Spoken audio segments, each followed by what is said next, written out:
spus, filtrul trebuie montat în cutie înainte de a monta cutia pe mașină.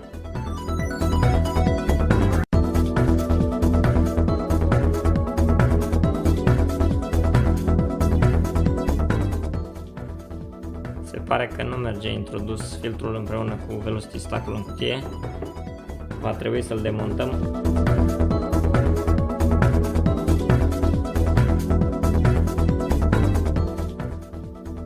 Aceasta este poziția filtrului în cutie. După o să-l fixăm cu următoarea secțiune.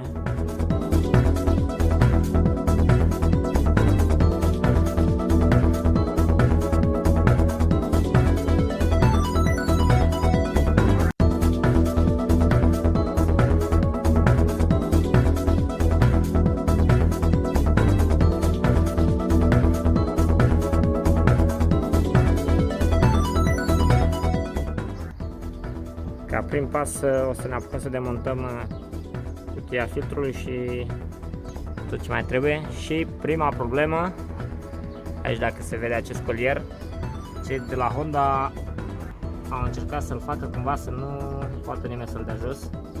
Noi am reușit să-l slăbim cu un patentus foarte, foarte mic. Vedeți? Foarte dificil, dar merge.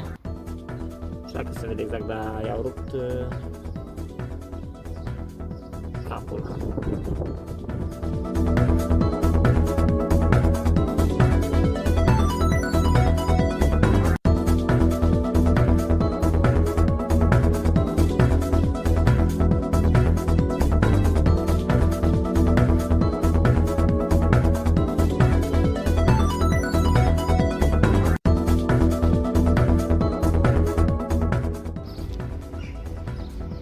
Când demontați gura aceasta de alimentare cu aer, să aveți grijă cu garnitura aceasta de cauciuc, pentru că partea aici din față nu se dă jos, o să rămână și pe următoarea cutie.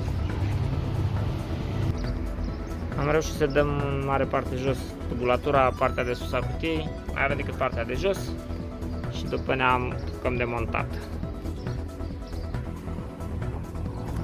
Gata, am demontat tot și am descoperit o chestie.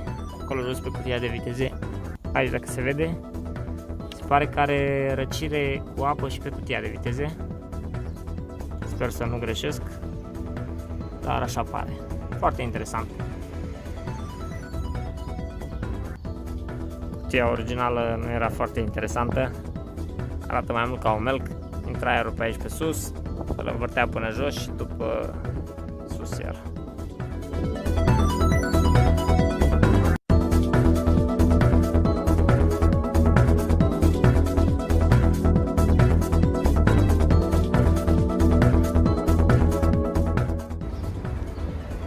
Am înlăturat protecția aceasta de plastic. Acesta este cablul care duce la MAF și venea peste carcasa filtrului. Acum o să vină pe dedesubt. O să-l fixăm aici de acest cablu și vedem ce o să iasă. Mare atenție să nu uitați acest suport. Trebuie demontat de pe cutia originală și o să vină montat aici. Și această bucșă de cauciuc, dacă se vede, tot așa este de pe cutia originală.